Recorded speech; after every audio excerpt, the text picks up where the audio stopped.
रात के 8 बज रहे थे। दिसंबर की सर्द हवाएं खिड़की के कांच से टकराकर एक अजीब सी आवाज पैदा कर रही थी। उसके सामने NH 43 की काली सड़क बिछी थी, जो हेडलाइट की पीली रोशनी में किसी विशाल नागिन की तरह लग रही थी। आर्यन का काम आज खत्म हो जाना चाहिए था, लेकिन अंतिम समय में आए एक अर्जेंट पार्सल की वजह से उसे इस सुनसान पहाड़ी रास्ते पर आना पड़ा। गाड़ी के डैशबोर्ड पर रखा एक छोटा सा लाफिंग बुद्धा हर गड्ढे के साथ हिल रहा था, मानो आर्यन की बेबसी पर हंस रहा हो। मोबाइल का नेटवर्क पिछले 10 किलोमीटर से नो सर्विस दिखा रहा था। आर्यन ने रेडियो चलाने की कोशिश की, लेकिन वहां भी सिर्फ कर कर की कर्कश आवाज ही सुनाई दे रही थी। पता नहीं किस पागल ने इस जंगल के बीच घर बनाया है। ऊपर से ये गूगल मैप्स, लगता है आज ये मुझे नरक का रास्ता दिखाकर ही मानेगा। तभी उसे सड़क के बाईं ओर एक आकृति दिखी। कोहरा इतना घना था कि पहले उसे लगा कि शायद कोई पेड़ गिर गया है, लेकिन जैसे जैसे गाड़ी करीब आई, रोशनी एक आदमी पर पड़ी। वो आदमी जमीन पर पालथी मारकर बैठा था और एक सूखी लकड़ी से मिट्टी पर कुछ अजीब सी लकीरें खींच रहा था। उसके सफेद बाल हवा में बेतरतीब उड़ रहे थे। आर्यन ने गाड़ी की रफ्तार धीमी की। उसे लगा कि शायद रास्ता पूछ लेना बेहतर होगा। बाबा, ओ बाबा, जरा सुनिए, ये सिमलगुड़ा जाने वाला रास्ता यही है क्या?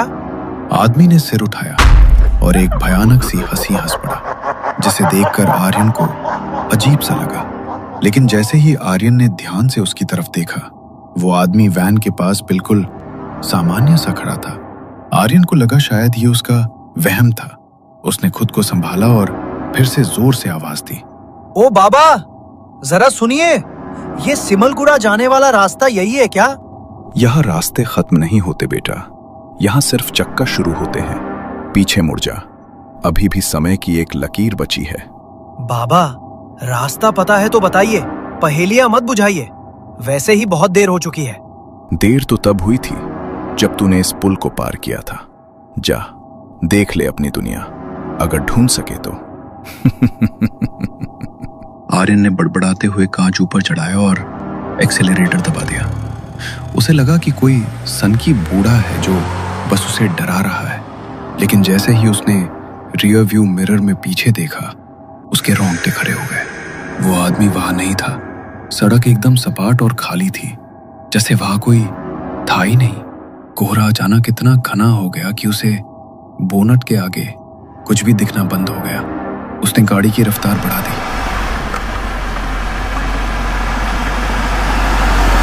उसके दिल की धड़कन अब इंजन के शोर के साथ मुकाबला कर रही थी। करीब 20 मिनट तक गाड़ी चलाने के बाद उसे आगे वही मोड़ दिखाई दिया जहां पत्थर पड़े थे। आर्यन की आंखें फटी की फटी रह गईं जब उसने देखा कि सड़क के उसी किनारे पर वही आदमी बैठा हुआ था और ठीक उसी तरह मिट्टी पर लकड़ी से लकीरें खींच रहा था। ये कैसे हो सकता है? मैं तो सीधा चल रहा था, मैंने कोई टर्न नहीं लिया। ये वही जगह कैसे हो सकती है? उसने घड़ी देखी, 8:15। वो 20 मिनट से गाड़ी चला रहा था, लेकिन गाड़ी फिर से वही जगह पहुंची थी। कोहरे के पीछे से एक धीमी सी हंसी गूंजी, जो वैन के लोहे को चीरती हुई आर्यन के कानों तक पहुंची। आर्यन के हाथ स्टीयरिंग व्हील पर कांप रहे थे। माथे पर पसीने की बूंदें इतनी ठंडी लग रही थी जैसे बर्फ की सुइयां चुभ रही हों। उसने वैन की हेडलाइट्स को हाई बीम पर किया। रोशनी की 2 तेज किरणें कोहरे की मोटी चादर को भेदने की कोशिश करने लगी। उसने आदमी की ओर देखने की हिम्मत नहीं की। उसने झटके से गियर बदला और वैन को इतनी तेजी से भगाया कि टायरों की चीख सन्नाटे को चीर गई। ये सिर्फ मेरा वहम है, वो खुद को बार बार दोहरा रहा था। पहाड़ी रास्तों पर अक्सर एक जैसे मोड़ होते हैं। मैं बस थक गया। करीब 10 किलोमीटर तक उसने गाड़ी को 80 की स्पीड से नीचे नहीं आने दिया। अचानक सड़क के बीचों बीच एक लाल रंग का दुपट्टा पड़ा दिखा।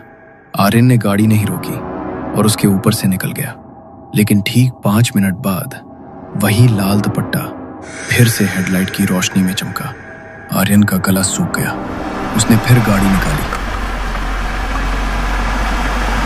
तीसरी बार जब वही दुपट्टा दिखा तो उसने गाड़ी को ब्रेक मार दिया। गाड़ी एक झटके के साथ रुक गई। आर्यन नीचे उतरा और उस दुपट्टे को उठाया। जैसे ही उसने उसे छुआ, उसे लगा कि वो कपड़ा नहीं बल्कि किसी की ठंडी त्वचा है। उसने घबराकर उसे फेंक दिया। तभी उसे सड़क के किनारे झाड़ियों में हलचल सुनाई दी। कौन है वहां? देखो, मेरे पास पैसे नहीं है, सिर्फ कंपनी का सामान है, मुझे जाने दो। झाड़ियों से एक आवाज आई, एक ऐसी आवाज जिसे सुनकर आर्यन के पैरों तले जमीन खिसक गई। वो उसकी माँ की आवाज थी। आर्यन बेटा, इतनी रात को कहाँ जा रहा है? घर आ जा, खाना ठंडा हो रहा है। आर्यन स्तब्ध रह गया। उसकी माँ तो 200 किलोमीटर दूर शहर में थी। वो यहाँ इस खौफनाक जंगल में कैसे हो सकती थी? उसने टॉर्च जलाकर आवाज की दिशा में रोशनी डाली। वहां कोई नहीं था, बस घने पेड़ थे जो हवा में ऐसे हिल रहे थे जैसे कोई राक्षस अपने हाथ फैला रहा हो। ये मुमकिन नहीं है। तुम माँ नहीं हो सकती। तुम जो भी हो, सामने आओ। तभी झाड़ियों के पीछे से एक आकृति धीरे धीरे बाहर निकली। वो उसकी माँ ही थी। वही नीली साड़ी, वही सफेद बाल। लेकिन जैसे ही वो रोशनी के दायरे में आई, आर्यन की चीख निकल गई। उसकी माँ की आंखें नहीं थी। आंखों की जगह सिर्फ 2 गहरे काले गड्ढे थे जिनसे काला तरल पदार्थ बह रहा था। वो भयानक तरीके से मुस्कुरा रही थी। नहीं, तुम मेरी माँ नहीं हो। वो दौड़कर वैन के अंदर घुसा और दरवाजा लॉक कर दिया। उसने तुरंत अपने दोस्त समीर को फोन लगाने की कोशिश की। फोन पर घंटी गई। हेलो आर्यन, भाई कहाँ है तू? समीर, मैं फंस गया हूँ यार। यहाँ कुछ बहुत गलत हो रहा है। मैं एक ही रास्ते पर बार बार आ रहा हूँ और मुझे माँ दिखाई दे रही है। शांत हो जा भाई, तू बस पीछे मुड़ कर देख। मैं तेरे पीछे वाली सीट पर ही तो बैठा हूँ। आर्यन का दिल धड़कना बंद हो गया। उसने बहुत धीरे से रियर व्यू मिरर में देखा।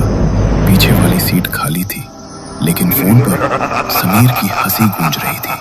अचानक फोन की स्क्रीन काली पड़ गई और उस पर खून जैसे लाल अक्षरों में लिखा आया, समय समाप्त। उसने वैन स्टार्ट की और पीछे की तरफ रिवर्स गाड़ी भगाने का फैसला किया। उसने सोचा कि अगर वो वापस उसी रास्ते जाएगा जहां से आया था, तो शायद इस जाल से निकल जाए। वह पागलों की तरह गाड़ी पीछे की ओर ले जाने लगा। करीब 5 मिनट बाद हेडलाइट की रोशनी में फिर से वही आम का पेड़ और वही पत्थर दिखाई दिए। लेकिन इस बार सड़क के बीचों बीच वो आदमी नहीं बल्कि खुद आर्यन खड़ा था, जो अपनी वैन की ओर हाथ हिलाकर उसे रुकने का इशारा कर रहा था। आर्यन के हाथ स्टीयरिंग पर जम गए थे। सामने सड़क के बीचों बीच जो खड़ा था वो कोई परछाई या धुंधली आकृति नहीं बल्कि खुद आर्यन ही था। वही नीली कंपनी की टी-शर्ट, वही कलाई पर बंधी घड़ी और वही पसीने से भीगी हुई लटें जो माथे पर चिपकी थी। लेकिन उस दूसरे आर्यन की आंखों में वो चमक नहीं थी जो एक जीवित इंसान में होती है। उसकी आंखें पत्थर की तरह स्थिर और ठंडी थीं। वो दूसरा आर्यन धीरे धीरे वैन की ओर बढ़ने लगा। उसके चलने का तरीका अजीब था, जैसे उसके शरीर की हड्डियां टूटी हुई हों और वो बस मांस का एक पुतला मात्र हो। हट जाओ वहां से। तुम जो कोई भी हो, मेरे पास मत आओ। आर्यन ने डर के मारे वैन का गियर बदला और एक्सेलरेटर पर पैर जमा दिया। उसने सोचा था कि वो साया डरकर हट जाएगा, लेकिन वो दूसरा आर्यन टस से मस नहीं हुआ। वैन तेज रफ्तार में आगे बढ़ी और सामने खड़े आर्यन से जोरदार टक्कर हो गई। एक भयानक थप की आवाज आई, जैसे मांस का कोई भारी लोथरा लोहे से टकराया हो। वैन का विंडस्क्रीन खून के छींटों से भर गया। आर्यन ने कांपते हाथों से वाइपर चलाया। खून साफ हुआ, लेकिन सामने सड़क फिर से वैसी ही खाली और सुनसान थी। न कोई लाश थी, न कोई निशान। ये सब दिमाग का खेल है। कोहरा, थकान, बस यही है। मैं बस अब घर जाना चाहता हूँ, नहीं करनी ये पार्सल डिलीवरी। तभी उसे वैन की छत पर कुछ खुरचने की आवाज सुनाई दी। ऐसा लगा जैसे कोई अपने नाखूनों से वैन की छत को फाड़ने की कोशिश कर रहा हो। अचानक वैन के दाहिने तरफ की खिड़की पर एक हाथ दिखाई दिया। ये वही हाथ था जिस पर वैसी ही घड़ी बंधी थी जैसी आर्यन ने पहनी थी। वो दूसरा आर्यन अब वैन की छत से उल्टा लटक कर खिड़की के कांच को सहला रहा था। कहाँ जाओगे आर्यन? जहां भी जाओगे मुझे ही पाओगे। उसने जोर से कांच पर अपना सिर पटका। कांच में दरारें फैल गई। आर्यन ने पूरी ताकत से गाड़ी को इधर उधर घुमाया ताकि वो साया गिर जाए, लेकिन वो जौंक की तरह चिपका रहा। अचानक वैन का स्टीयरिंग खुद ब खुद बाईं ओर मुड़ने लगा। आर्यन उसे सीधा करने की कोशिश करता रहा, मगर लग रहा था जैसे कोई अदृश्य विशाल हाथ उसे खाई की ओर धकेल रहा हो। वैन सड़क से उतरकर झाड़ियों को कुचलती हुई ढलान पर जाकर रुकी। हेडलाइट की रोशनी अब सीधे एक पुराने जर्जर पेड़ पर पड़ रही थी जो सड़क से थोड़ी दूर जंगल में अकेला खड़ा था। उस पेड़ की छाल पर कोई पुरानी तस्वीर चिपकी हुई थी जो बारिश और धूप से धुंधली हो चुकी थी। आर्यन अपनी आंखों पर विश्वास नहीं कर पा रहा था। वो वैन से बाहर निकला जैसे किसी सम्मोहन में हो।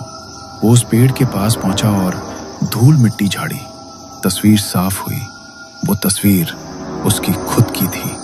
नीचे लिखा था आर्यन शर्मा, जन्म 1998, मृत्यु 2025। तभी पीछे से वही आवाज आई, इंसान तब मरता है जब वो अपनी मौत को स्वीकार कर लेता है, और तू अब भी उसी इनकार में जी रहा है। आर्यन ने पीछे मुड़कर देखा। वहां कोई नहीं था, सिर्फ उसकी टूटी हुई वैन खड़ी थी और अंदर ड्राइवर सीट पर उसकी अपनी लाश पड़ी थी। आधी खुली आंखें और गियर के पास जमा हुआ खून। अगर मैं मर चुका हूं तो ये दर्द कैसा है? उसने छाती पर हाथ रखा। कोई धड़कन नहीं थी। तभी अंधेरे में वो आदमी फिर दिखा जो हवा में तैर रहा था। ये दर्द तेरी अधूरी इच्छाओं की वजह से है। चकवा आत्मा को ऐसे ही बांध देता है। अचानक आर्यन को अपने साथ हुआ हादसा याद आ गया। घना कोहरा, सामने से आती ट्रक की तेज रोशनी, गीली सड़क पर फिसलती वैन और फिर बरगद के पेड़ से जोरदार टक्कर। उसे समझ आ गया कि जिसे वो सफर समझ रहा था वो उसकी मौत के बाद का ही एक भ्रम था। दूर एम्बुलेंस की लाइट चमकी। पुलिस ने उसकी लाश ढूंढ दी। एक सिपाही बोला, सर, इसके हाथ में ये पुराना पीतल का सिक्का कहाँ से आया? आर्यन ने देखा, वही सिक्का उसके अपने हाथ में भी था। तभी उसे याद आया जब वो इस सड़क पर आया और बाथरूम के लिए एक पेड़ के पास रुका, तभी उसे ये सिक्का नीचे पड़ा हुआ मिला था। वो सिक्का चकवा का निमंत्रण था। अब तू भी इस सड़क का हिस्सा है।